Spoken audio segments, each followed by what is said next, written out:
Hey everyone, welcome to the Horror Show. I'm Cecil Laird. I'm Marcia Parker. I'm Fuego here. And we are a week late on this, Sorry. kind of, but we're here to review episodes 6 and 7 of the first season of Castle Rock. We are 3 episodes from the end, you guys, and I will say that 6 was better than the rest, I think. At least it was a little less boring than the rest. 7 is definitely the best one of the season so far. Marcia may disagree with us. Marcia, your thoughts? Well, I wasn't a big fan. I don't know. I'm losing disinterest pretty rapidly. Losing disinterest? Or I'm losing interest Okay. pretty rapidly when it comes to the show, actually. It's just too much. Like, they started out and they started all of these, like, storylines, and none of them are really getting touched on. There's a lot of stuff that here we are in the last half of the season, and we still haven't heard about, like, what the deal is with Blondie, Jackie Torrance or whatever. She's insignificant in my opinion. She's at this point she has to be, Mm-hmm. because whatever.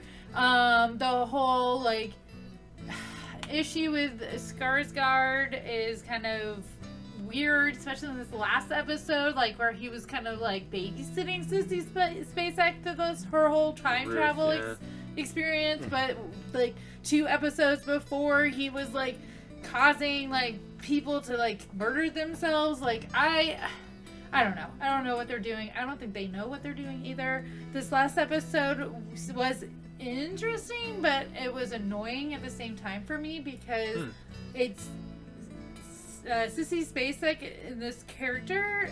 I continually have a hard time just hearing her or understanding the words that she's saying. And I don't know if it's just the way she's acting or maybe they can't figure out her mic and sound, but like I can't understand her. And so this whole episode was about her. I had no idea what was going on. Like she was going. What's going on? Like she was going in and out of time, and it is revealed that it is like in her mind. But yeah, they've hinted at her mental illness for the whole season. How she's got like dementia and stuff. So I thought I don't know how it has anything to do with anything. Dementia was the whole purpose of this last episode. It wasn't time travel. It was well, she was dementia, but she's going through in and out of time to reveal. Well, no, that was just the manifestation of how she perceives the episode was exactly. It was Yeah. it was the events of the first season so far from her perspective. This is how she's been experiencing everything because it triggers things in her, and then she sees the puzzle piece or the chess piece, and it brings her back. Yeah. So she's not traveling through time. It's just these are the memories that flood into her with her disease, and it shows how it messed up her perspective. Yeah, her perception of reality. Well, I is felt all super sympathy for her, honestly. Yeah. I mean, but my problem with that at the end, because she kills Pangborn or whatever. Spoiler! Whatever. Like, but at the very end, she sees him again, and she says that line, like, "Don't leave." I don't think that was. I think that was a fudge. Like, I don't think that was her experiencing that. I think that was them showing us that moment. just showing the moment. Right, but I think, to me, it felt like that was a connection. Like, she was going through time, and that's where that line came from, was because she was just, she witnessed his own death, and then she sees him, and then she hugs him, because it is something that actually happens, that she tells them that. Well, so we'd even seen that memory before on the show, too. Yeah, so I'm wondering, is it dementia? Is it time traveler? Like, her grandson even calls her time traveler. So... Yeah, but then he was playing his video game and stuff, and I don't know. I'm having the opposite effect with this show. I was bored as hell and really getting frustrated with it, and I feel like they're finally gaining some momentum. Finally, at least for me. Episode 7 of a 10-episode series is a long time to wait before you feel like you've got momentum and wind in your sails. Yeah. Although, I can't say... I mean, I'm very compelled by the relationship between Pangborn and Ruth, and it apparently is no longer there because she shot Pangborn, and I felt like the genuine love between the two of them so distinctly in that episode, and the fact that he did really genuinely care, and obviously his love interest from Needful Things, that was who they said he moved away, and then she passed away, and so that's why he came back to town. And so they're doing a great job of keeping everything in the context of the Kingverse, despite the fact that it's not based on any pre-existing material. I did feel like they kind of gave some what's the term that I'm looking for? They they kind of tried to confuse you a little bit about Skarsgård, the kid, as I guess he's now called. How you thought he was possessed by the dead father, and I'm not so certain that that's the case, but I don't know. Was it smoke and mirrors or whatever? Possessed? That's the vibe that I was getting at one particular. I thought he was supposed to be the devil. Isn't that what the? Yeah. That's what the warden said. He said he caught the devil and caged him up. Well, and maybe that devil was something that had possessed the crazy father at one point, because he went and What he was what father? Deaver's father. Deaver's father, who brought them out to the woods, and he had the gun and everything, and he was talking about the majesty and the honor of psalms and suicide and all that craziness. I mean, I don't know. They're finally getting me a little more interested in the mythology of everything. I still don't particularly find the Jane Levy character, the Torrance girl, she's worthless. Like, why the hell is she even here? She's barely been in any of the episodes. I still don't like the relationship, really, between Deaver and the real estate chick very much. I think that's boring. I don't even really like Henry Deaver's character very much. Yeah, and his son, being around. It's like, oh, it's the kid from It. It almost felt like a gimmick having him there, in my opinion. But I still really like Skarsgård. I feel like the three characters I care the most about: Skarsgård, Ruth, and Pangborn. Now Pangborn is no longer with us, so now I'm down to just two. So it's funny. I don't care about them. I don't care about them either. I thought the psychic story was interesting, just because the whole, when the Reverend was going and haunting her and fucking up with her house and showing up, that kind of ghosty. Which I feel like they've totally aspect. backed off on that plot. Gone. On that Just subplot. gone. And that's what I'm talking about. I'm like, oh, this stuff that I was interested in. The whole, the killings at the prison. That was awesome. And they had. Well, I thought they were going in an up tempo, and then all of a sudden they just kind of went meh. And I'm like, what the hell is going on? Well, and then Deaver took him to Juniper Hill, and obviously he incited a riot there of some sort, and all these people were killed in this fire, and then he's hiding out now, and so I don't know. Yeah, I'm intrigued by the subplot of the weird deprivation chamber place that they had in episode 6. I thought that was cool. Are they going to come back to that at all, or was that just? I don't know. I was talking. Episode 6 was Mark Bernardin's episode. Was it? Yeah.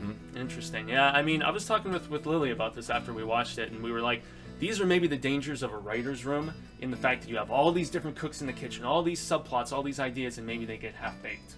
And they don't amount to anything like Or Marcia. it's just the King curse, because this shit happens in a lot of his stuff. I think it's a And this It loses its way, and This reminds me a lot of what happened with Lost. I'm sorry. I think it's a JJ effect. Everything it really does. I don't know if he really had it mapped out when he started.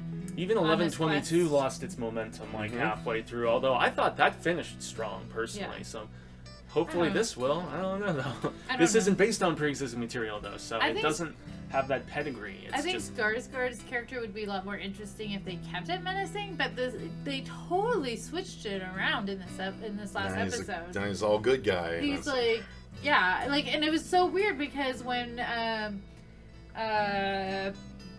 the sheriff, when he showed back up, and that was a really cool scene when he shows up after getting the old car, and he was all like, you know what, F you for leaving me in that car and getting me now look what I did. And you go in, the whole house is covered head to toe in blood, and you don't know why.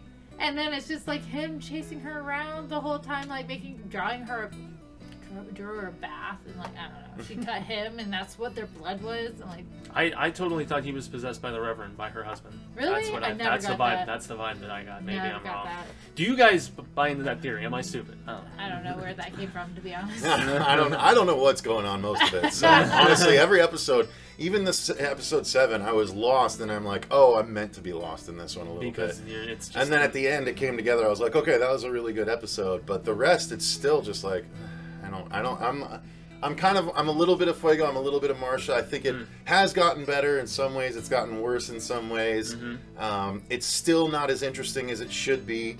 God, I really again wish it would have been Derry. A commenter did point out in our last one though that, didn't they say that Henry went missing, or came back from being missing in 1991?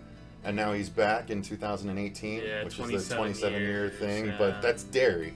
Yeah. So why do that here? It seems pointless. Just more little Easter egg references for people. I mean, there's the whole show. It almost feels like, hey, we just have to drop as many hints as possible, even if they don't amount to anything. Yeah. So I think that's the main problem. I mean, it's supposed to be an anthology anyway. Why are they trying to put everything in this first 10 episode season?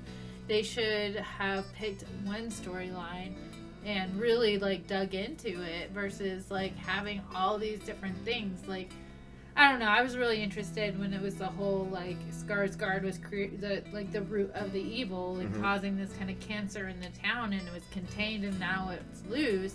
But that whole thing is gone. Hasn't been touched on in like 3 episodes. Ever since he's been out, I imagine they'll get back to it too, but it's taken too long to get back to it. Yeah, no, they should have kept the momentum going, and they haven't. And like this whole like voice of God shit.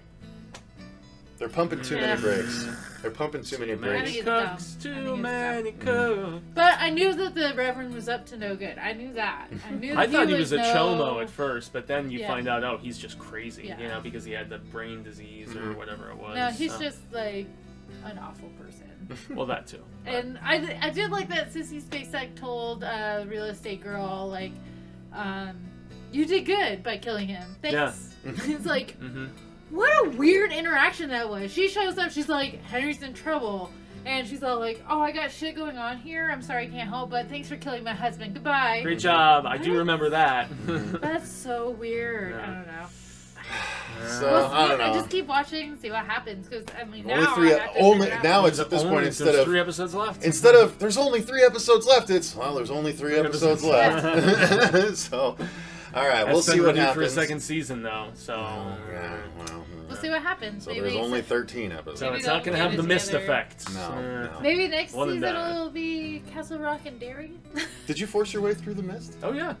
I reviewed it, yeah. I actually ended up liking it by the end of it. Really? Yeah. The show? Oh, wow. Yeah. The show, actually, yeah, after a while. It took a long time for me to get into it, but once I did, like, I took the same perspective with that I'm trying so damn hard with this show, where I'm basically like, okay, there's all of these different multiverses, and there's some that are drastically different, then there's others that are almost like a mirror image except for a few slight nuances, and I'm trying to think of this as not my Castle Rock from the books, but a twinny alternate Castle Rock.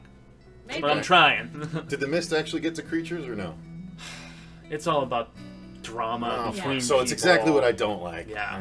God damn it. Although there was some bonkers shizzle in that show, like the 4 Horsemen of the Apocalypse show up at one point. There's some weird stuff, man, but a lot of half-baked ideas in that show. I think I watched, like, how many seasons was it? There was just one and then it got canceled. Oh, okay, so it must have just been like halfway through Pete was watching it, and I would watch it and fall asleep to it. So. When I would watch it, I'm like, okay, I'm starting to get into it, but not really. Yeah, there's very minimal creatures. Castle Rock, though.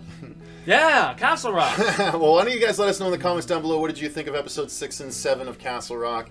Be interested to hear your opinion. Maybe you like it more than us. I feel like a lot of people do seem to. Some people love it, love it, and then I've seen some people in the Hail of Stephen King group that hate it, think it sucks and it's boring. So, well, I'm on their team, so. There's not enough of a story. There's not enough of anything. Yeah. It's just too many. It's too fragmented for it to make sense and allow you to follow. It's really bad. It's not must-watch TV. It really isn't. I feel like we're watching it just because it's based on a King property. Yeah. Or property. So yeah, let us know in the comments down below, what do you guys think of these 2 episodes. Until next time, I've been Cecil Laird. I'm Marshbecker. Grassy 7 Fuego. And remember, stay scared, but clearly not of this show.